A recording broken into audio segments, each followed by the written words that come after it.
అటు చూస్తున్నాం ఇజ్రాయెల్‌కి, ఇరాన్‌కి మధ్య భీకర యుద్ధం. అటు అమెరికా కూడా ఇజ్రాయెల్ పక్షాన చేరి 2 కూడా కలిసి ఇటు ఇరాన్ మీద దాడులు చేయడం. ఇరాన్ సుప్రీం లీడర్ ఖమేనీని చంపించడం. ఇటువంటి ఘటనలు మనం చూస్తున్నాం. ఇదేమన్నా మూడో ప్రపంచ యుద్ధానికి దారి తీయొచ్చా అన్న అనుమానాలు కూడా వ్యక్తమవుతున్నాయి. ఎందుకంటే ఇరాన్ కూడా సైలెంట్‌గా ఉండట్లేదు. అటు పక్కన ఉన్న గల్ఫ్ దేశాల మీద దుబాయ్ వీటన్నిటి మీద యూఏఈ పైన వీటి మీద దాడులు చేయడం అయితే మొదలుపెట్టేశారు. సో, మరి ఏం జరిగే అవకాశం ఉంది? ప్రపంచ యుద్ధం మరొకటి వచ్చే అవకాశాలు కనిపిస్తున్నాయా? మరి ఇరాన్ తగ్గుద్దా? లేదా? దీనికి సంబంధించి డిస్కస్ చేయడానికి ప్రెజెంట్ మనతో పాటు సీనియర్ పొలిటీషియన్, మాజీ హోంమంత్రి మైసూర్ రెడ్డి గారున్నారు. వారిని అడిగి తెలుసుకునే ప్రయత్నం చేద్దాం. నమస్కారం సార్. నమస్కారం. సార్, ఇప్పుడు పరిస్థితులు అసలు ఏం బాలేవు. మొత్తం కూడా ప్రపంచవ్యాప్తంగా కూడా ఒక యుద్ధ మేఘాలు కమ్ముకున్న పరిస్థితులే చూస్తున్నాం. అక్కడ ఇరాన్‌కు, ఇజ్రాయెల్‌కు అమెరికా మద్దతు తెలిపి ఇజ్రాయెల్‌తో సహా ఇరాన్ మీద దాడులు చేస్తుంది. ఆ ఇరాన్ గల్ఫ్ దేశాల మీద దాడులు చేస్తుంది. ఖమేనీని చంపేయడం చూస్తాం. వాళ్ళు ఇంకా తగ్గము, ఇంకా భీకరమైన దాడులు చేస్తామని ఇరాన్ కూడా ప్రకటించడం జరిగింది. సో, ఏం జరిగే అవకాశం ఉంది సార్? మూడో ప్రపంచ యుద్ధం ఏమన్నా వస్తుందా? మూడో ప్రపంచ యుద్ధం అనే దానికి అవకాశం లేదులే. హ్మ్. ఎందుకు అనంటే, హ్మ్. ఇక్కడ గల్ఫ్‌లో జరిగే సంఘటనలు. హ్మ్. అంటే ఈ ఈ ఇరాక్ ఇంతవరకు ఇజ్రాయెల్‌కి మధ్యన, పాలస్తీన్‌ల మధ్యన జరుగుతున్న గొడవల్లో ఇరాక్ ప్రమేయం పెట్టుకోలేదు. ఓకే. పక్కనే ఉంటా వచ్చింది. అవును. కానీ ఈ ఇది ట్రంపు హ్మ్. హ్మ్, ఒక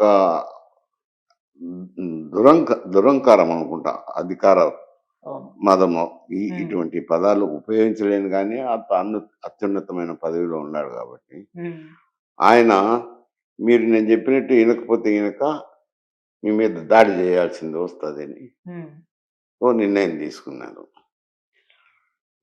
నిర్ణయం తీసుకొని ఆయన ఆహ్, ఇజ్రాయెల్‌ను వెంటేసుకొని హ్మ్.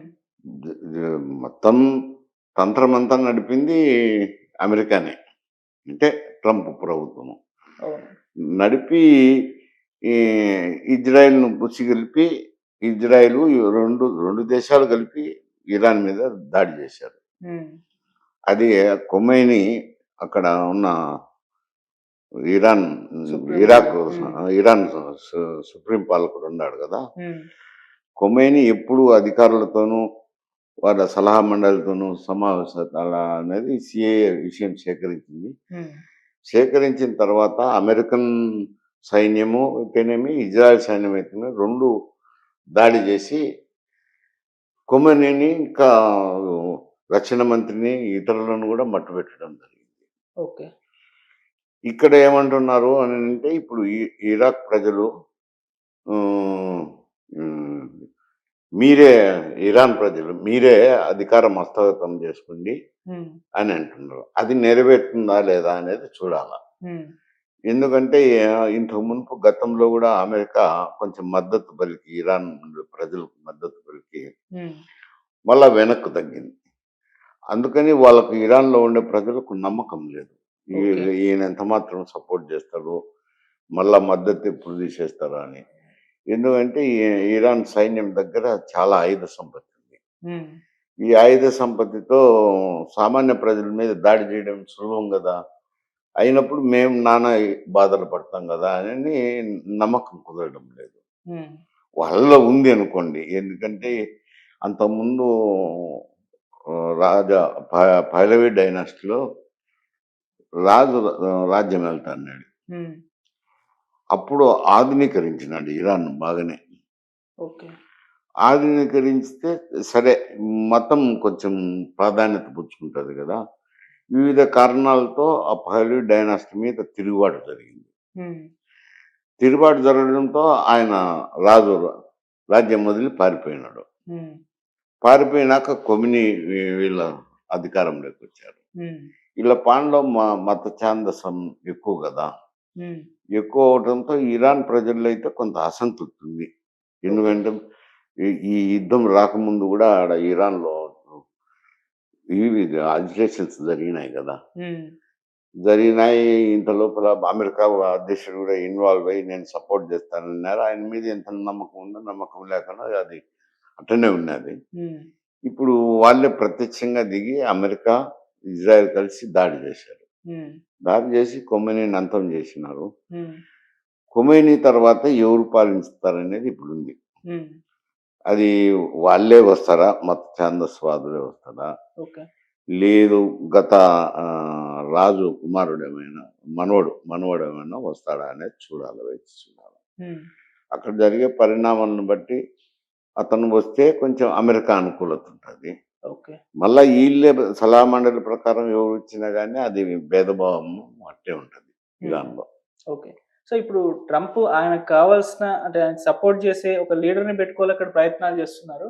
మరి ఆ ప్రయత్నం ఇప్పుడు జరుగుతుందంటారా సార్? అంటే ఆ ఇప్పుడు ప్రయత్నం ఇప్పుడు జరుగుతుందా లేదా అని ఇప్పుడిప్పుడే చెప్పలేము. ఇంకా ఒక 2, 3 రోజులు పోతే గానీ. ఎందుకంటే అతను కొమ్మేని ఉన్నప్పుడు ఆయన లేనప్పుడు ఎవరు పరిపాలించాలా? ఏది సలహా మండలి? ఆ సలహా మండలికి ఎన్నికలు జరుగుతాయి. హ్మ్. ప్రజలంతా కలిపి నాయకుల్ని ఎన్నుకుంటారు హ్మ్. సలహా మండలికి. హ్మ్. వాళ్ళు 8 ఏళ్ళు ఉంటారు. ఓహ్! ఇప్పుడు కొమ్మేని లేనప్పుడు ఎవరేం చేయాలనేది అది నిర్వచించినాడు ఆయన కొమ్మేని. హ్మ్. వాళ్ళిప్పుడు అక్కడుండే వాళ్ళని పెట్టుకుంటారు. ఒక 7, 8 మంది ఉన్నారు. హ్మ్.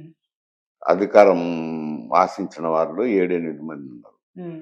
వారొస్తారా? లేక రాజు వంశానికి సంబంధించిన ఆయన మనవడొస్తాడా అనేది. ఓకే. వాళ్ళని బట్టి రాజు మనవడు వస్తే గనుక కొంచెం ఇరాను, అమెరికా సన్నిహితంగా ఉంటుంది. హ్మ్. ఈ వీళ్ళు వస్తే గనుక పెద్ద సఖ్యత ఉండదు. ఓకే. ఎందుకంటే వాళ్ళు కొంచెం ఆలోచన చేయొచ్చు ఇప్పుడు. ఎందుకంటే ఇప్పుడు జరిగిన సంఘటనలో ఈ దేశంతో ఢీకొనాలంటే కొన్ని సమస్యలున్నాయి. ఆయుధ సంపత్తి ఉన్నా గానీ, ఈ దేశ ఆయుధ సంపత్తి ముందర చాలదు కదా! హ్మ్. దానికోసం ఆలోచన చేస్తారు.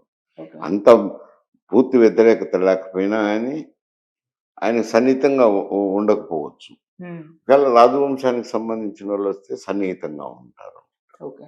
సార్ ఇప్పుడు ఖమేనీనే చంపేశారు. ఒకేళ అతనికి సంబంధించిన వాళ్ళెవరన్నా మళ్ళీ సుప్రీం లీడర్ అయితే అమెరికాని వ్యతిరేకిస్తే మళ్ళీ వాళ్ళని కూడా చంపేసే అదే అవకాశం ఏమన్నా ఉందా సార్? వచ్చిన అడ్మినిస్ట్రేషన్ అంత వ్యతిరేకత పెంచుకోకపోవచ్చు. ఇప్పుడు కొమినీ మాదిరి పెంచుకోకపోవచ్చు. హ్మ్. ఓకే. సార్ ఇక్కడ ఇరాన్ కూడా ఖమేనీ చనిపోయిన తర్వాత ఎక్కడ తగ్గట్లేదు. గల్ఫ్ దేశాల మీద విపరీతంగా అంటే దాడులు కొన్ని చేస్తుంది. అమెరికన్ దౌత్య కార్యాలయాలు గానీ, హ్మ్. వాళ్ళ మిలిటరీ గానీ, బేస్‌లు గానీ, హ్మ్. గల్ఫ్ కంట్రీస్‌లో ఉన్న చోట హ్మ్. ఈ ఈ ఇరాన్ దాడులు చేస్తాంది. ఎందుకంటే అమెరికా అంత దూరం పోయి దాడి చేయలేదు ఇరాన్. అవును. ఇక్కడే దాడులు చేస్తాంది. హ్మ్. అయి గల్ఫ్ కంట్రీసే గదా! హ్మ్. అందుకని వాళ్ళు గూడా మా దేశాల మీద దాడి చేయటం అంటే మా సార్వభౌమతను మీరు సవాల్ చేయడమే కాబట్టి అది మంచి సాంప్రదాయం గాదు అని వాళ్ళు హెచ్చరించినారు హ్మ్. ఇరాన్‌ను. హ్మ్. గల్ఫ్ కంట్రీస్ అయినా హ్మ్.